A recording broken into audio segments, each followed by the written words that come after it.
Thank you very much, and I'd like to thank Annette for inviting me, but not for putting me on after David Ferguson. What a hard act to follow. And I also would love to be able to sing a song as beautifully as Di did this morning, but I tell you, you'd all leave if I tried. I want to talk about some work we did in Australia. We were funded by our Federal Department of Health and Ageing to develop a resource that might be helpful to communities who were faced with a suicide cluster that was emerging or had already happened. So let me just start with a little bit of a definition of suicide clusters. So this would be familiar to some of you, but the fairly standard definition in the literature about suicide clusters is that it's a group of suicides or acts of deliberate self-harm or both that occur closer together in time and space than you would normally anticipate in a particular community. I should just add to that when that definition was written, and you can see that it was written a fair while ago, people thought about suicide clusters as occurring in physical communities, but there's a recognition now that there are clusters occurring in online communities. So there are various sources of evidence for the existence of suicide clusters. So there are some studies that have been done that have attempted to describe the members of a given suicide cluster and how they might relate to each other. And there are studies that have been done employing fancy statistical techniques to look at whether the suicides actually do occur closer together in time and space than you might expect. The other thing to say is that community perceptions are really important. So if a community is feeling as though it is experiencing a cluster, even though that group of suicides or group of acts of self-harm might not actually reach statistical significance, there's still definitely an argument for trying to do something about it. I just thought I'd show you an example though of one of each of the two types of studies that get done. So this is a study that was done in Sweden a few years ago, which attempted to look at the relationships between the members of two clusters in a community. So in the first cluster, the first death occurred, a 17-year-old boy died by hanging. The second death was of a 17-year-old girl who also died by hanging 8 months later, and she lived and worked close to and worked close to the boy who had died. And there was a third death by a 14-year-old girl who also died by hanging 11 months after the first suicide, and her parents attended the same church as the first boy. So there was some evidence that the people in the cluster knew each other. And similarly, these authors mapped a second cluster where, again, the first death was by a 17-year-old boy who unfortunately jumped from a tower. Another 17-year-old boy followed him, also jumping from the same tower, in fact, 14 months later. And he lived in the same tower block, in fact, in the same particular tower block as the first boy, and knew him. And then the third death was by a 16-year-old girl who died by hanging, and she knew both of the first two boys. So there are a number of studies that have done that sort of thing, where they've looked at the relationships between members of a particular cluster. And then there are other studies which take the more statistical approach, and some people in the room, including Annette, have done work like this. So I have a PhD student who's just finished, Derek Chung, who's done a fantastic job with his PhD. He looked at over 10,000 suicides which occurred in Australia between 2004 and 2008. And he used a method called scan statistics to look at whether there were spatio-temporal clusters amongst those deaths. So what scan statistics do is effectively move a moving window over space and time. So you can vary the size of the window to look at whether there are particular points in time and space when there are more deaths than you would expect. So he identified a number of clusters doing that. He did this as part of the work that I will talk about in a minute. When he was looking at time periods of only a month, he identified 4 clusters that had occurred over that time. When he was looking at 2-month periods, he identified 12 clusters, and over 3-month periods, he identified 9 clusters. A good majority of those clusters were in the Northern Territory, in northern Western Australia and northern Queensland. And it won't escape your attention that those are areas that have high Indigenous populations in Australia.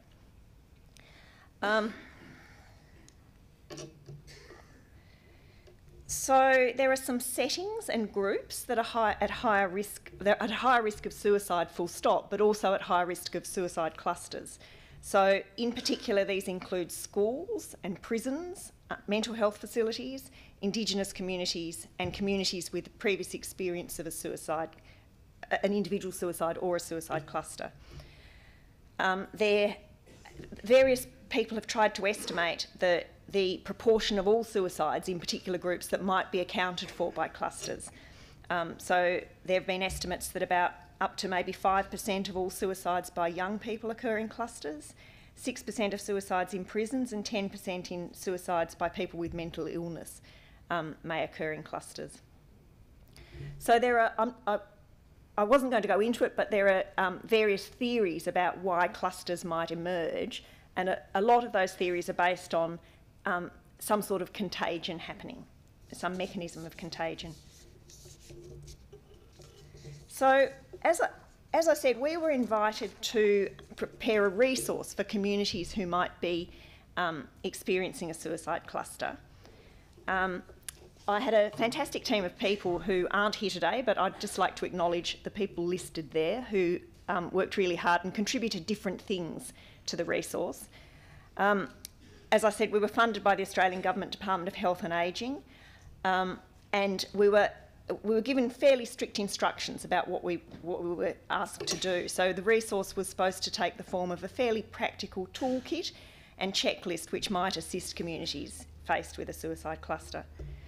We didn't have many precedents to work with, but there was one that we were referred to by the department, which is this one here. I'm not sure how well you can see that, but it's a fairly old resource that was developed in 1988 by the Centres for Disease Control, which lists a number of recommendations for developing a community plan for a community that might be faced with a suicide cluster. So we use that as our starting point, but we diverged from it a bit, partly because time had moved on and partly because we're in Australia, not the US. So we took a fairly systematic approach to developing the resource. We did it in stages. So the first stage involved conducting some reviews of the current literature and looking at the existing data. So the data I presented from Derek's work was used as part of our data exploration.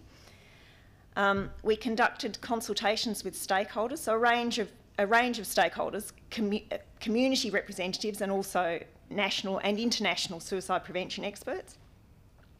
We took the information from the literature and data reviews and the stakeholder consultations, and with that we developed a draft resource, and then we took that resource back out to the stakeholders.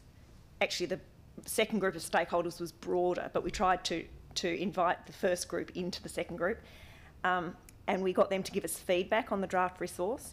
I was fortunate because I was invited to a meeting in Edinburgh at the time we were seeking feedback on the draft resource, so I had the opportunity to get some international input as well. And then once we had that feedback, we finalised the resource. So, the literature and data reviews, we tried to make as extensive as we could, bearing in mind that the literature is quite limited, particularly with respect to what you might do about suicide clusters. So we reviewed academic papers and we reviewed the grey literature, so government reports, other information we could find. And we also looked at media reports to try to draw together the existing knowledge on suicide clusters and their prevention. And we were particularly looking for examples of where clusters had occurred and examples of how communities had intervened with clusters. And the review of data involved looking at identifying areas where clusters had occurred, because we particularly wanted to speak to some of those people who had been involved with those communities in responding to clusters in the past. So stage 2, as I said, was the stakeholder consultations, and we sought input from suicide prevention experts and organisations and communities which had had experience with suicide clusters. We identified them in a range of ways, partly from stage 1 and partly from our own knowledge of the area, but we used a bit of a snowballing technique where we got people who we invited to tell us whether there were others that they thought we should speak to. We developed a particular consultation framework which allowed us to seek input not only on the content of the resource but how it might be used. And we gave particular consideration to organisations and communities at heightened risk of clusters, like, as I said, schools and Indigenous communities. In stage 3, developing the draft resource, we took the information from stages 1 and 2 and developed the draft on the basis of that information. So the draft at that point contained complete sections and was formatted to look like a resource, but we fully anticipated that it might well change a bit given what people had to say to us about it. So we were not precious or wedded to it at all. We were keen to get feedback. So then stage 4, I'm having trouble seeing that screen, so if I start saying things that aren't on it, let me know. In stage 4, we sought feedback on that draft resource. As I said, I had the opportunity to do that in Edinburgh, but we also took it, we sought oral and written feedback from a fairly broad range of stakeholders, and we wanted to look at its usefulness. And then finally, we took all that information and finalised the resource. So we went through those 2 stages of consultation to get to the final resource, and eventually the final resource underwent a process of professional editing and design and formatting. I should say the content didn't really change very much from the draft to the final, but there were nuances, and it was more about how people felt it could be made more useful, I guess. So at the end of that process, magically, we developed a resource that looked like that. So contents-wise, that you won't be able to read that, which is why I've done this. So you might be able to read that the resource starts with a summary. It has 3 parts. So there's part 1 is some background, which we drew from our literature review. Part 2 is the guts of it, I guess, which is about the steps you might take to develop a community plan. And then part 3 is like an appendix of supporting resources. So there's a lot of work happening in suicide prevention, and a lot of resources that might be useful in this context. So we made reference to them, and then the final part is a list of references. So the gist of it is that the resource outlines 3 phases of action, and within those 3 phases there are 8 steps spread across them, and it might be difficult to see that, but I'll go through the steps. But I will just say that the first phase is a sort of a preparedness phase, so some of the early things are ideally supposed to happen before a cluster occurs. I should say it's difficult to convince communities that haven't experienced a cluster to mobilise action before the event.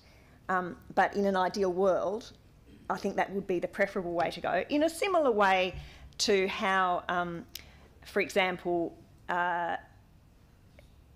bodies that have mechanisms in place to move quickly in the event of a natural disaster or in the event of a disease outbreak or whatever. So there's a preparedness phase, there's an intervention/postvention phase, and then there's a follow-up phase. So I'll talk about the steps within each of those. So in the first phase, in that preparedness phase,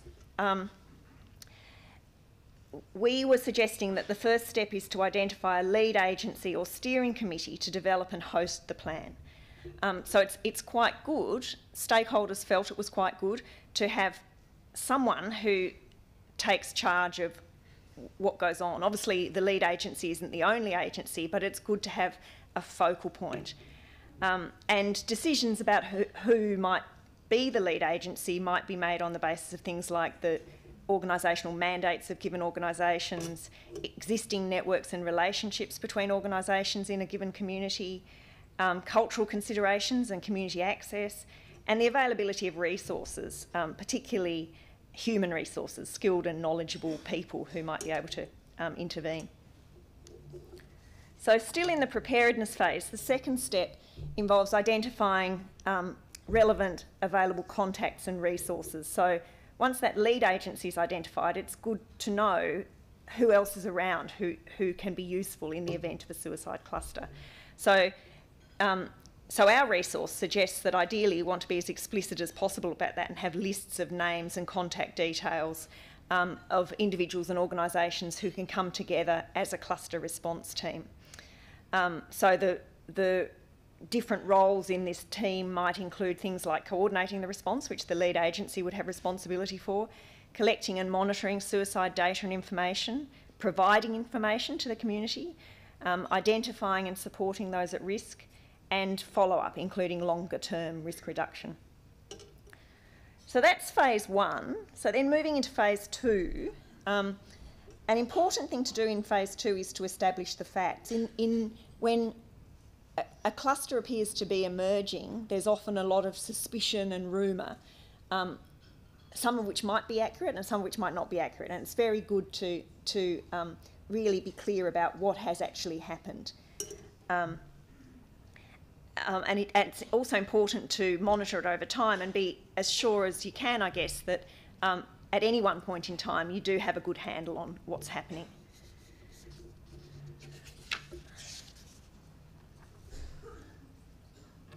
So still in phase two, step four involves providing ongoing and accurate information. So once you've got that information, obviously different individuals and agencies involved in the response will need to know some of that information. There's also a question about talking to the media about what's happening. There are good things and bad things about doing that, and I think it's very careful to do it well. So it's inevitable that the media will be interested in a suicide cluster. It's inevitable a suicide cluster will be reported upon. So as a community, doing whatever is possible to ensure that reporting is good, responsible reporting is important. Again, still in phase two, in that intervention, post-vention phase, identifying individuals and groups and areas perhaps of greater risk is important too. So there will be, if you're trying to avert further deaths, there may well be people who are at greater risk than others. So assessing some of that risk and trying to put steps in place to mitigate that risk is obviously an important thing to do as well.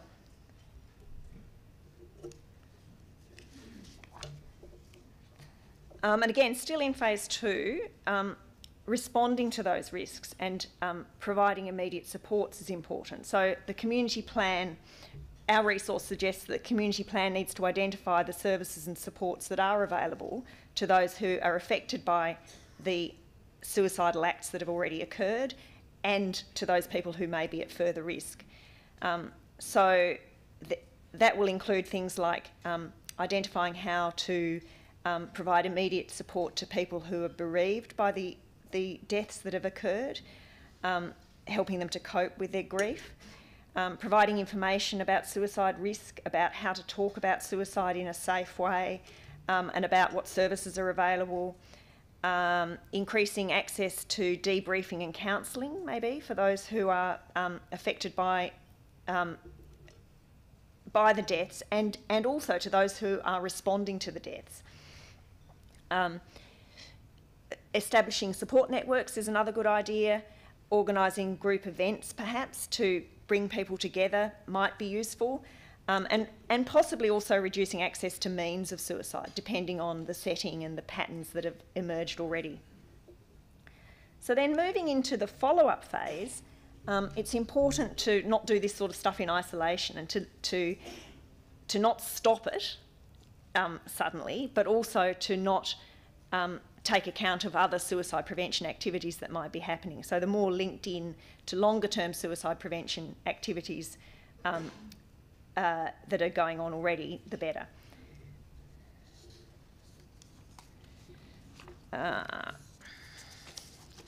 So then finally, the final step in the follow-up phase is to revise and update the community plan. So there may well have been things that were in the original community plan that on reflection might have worked better if they were done a slightly different way. So it's a good idea to keep the plan alive and to make sure that it's as relevant as possible. I would also say in that revision and updating of the community plan, it's great if it's possible to evaluate the impact of the community plan for all of the reasons that Helen and David and others have talked about, that we have limited evidence about what works and what doesn't work in suicide prevention. So it's great to be able to evaluate things that are being rolled out that seem like good common sense but are definitely worth checking out for their scientific validity, I guess. So really, I think the final thing, almost the final thing I wanted to say was some of the issues we faced in developing this resource. That for me, the biggest difficulty was the strength of the evidence base. So while I could see that such a resource would be very useful potentially to communities faced with a suicide cluster, the evidence on what you do to respond to a suicide cluster is quite limited. So we've developed a resource that we think makes good common sense and is regarded as good practice internationally, I think. But as I've said, the evidence is not strong. So I guess for me it was something like working out the conviction with which we could make recommendations was a difficult balance to strike. And again, I'd say that's why I think ongoing evaluation of the resource is important. The other difficulty was that there was a diversity of stakeholder views, inevitably, so we had to work out ways of managing that. And also balancing the evidence with existing stakeholder views, so sometimes they didn't align, and how we drew that together. There was also the issue of, we were asked to develop one resource that was to be as useful as possible across a range of communities, but inevitably it becomes a bit lowest common denominator when you do that, and there will be some communities for whom the resource won't be quite the perfect thing. But I think our view was at least we were providing something that might provide a stepping stone for communities to work with. The dissemination of the resource has turned out to be a little bit of an issue too. So the original idea was that the resource would be developed in hard copy and there'd be a web-based version. And at the moment there is only a web-based version. And it's a little bit difficult to find. So it's on our LIFE framework, our Living is for Everything, Living is for Everyone framework website, but you have to burrow down a little bit to find it. And as I said, the final issue is that ongoing evaluation. I think it's really important, particularly where you're working with complex, in my mind, this is an intervention. So when you're working with complex interventions, it's really important to evaluate that at the very least they're doing no harm, and preferably check out whether they're doing some good. So finally, all I just wanted to do was give you the opportunity, if you're interested in the resource, to tell you where to get it. So as I said, the website is a bit difficult to find it on. Also, those URLs are very long, and if you if you transpose 2 letters, you'll be stuck. So you can go to if you go to that top link, you will actually get to the resource. If you go to the second link, which is a bit easier to digest, and search for suicide clusters, you'll find the resource. Or if that's all too hard, feel free to email me and I can put you in touch with it. Thank you.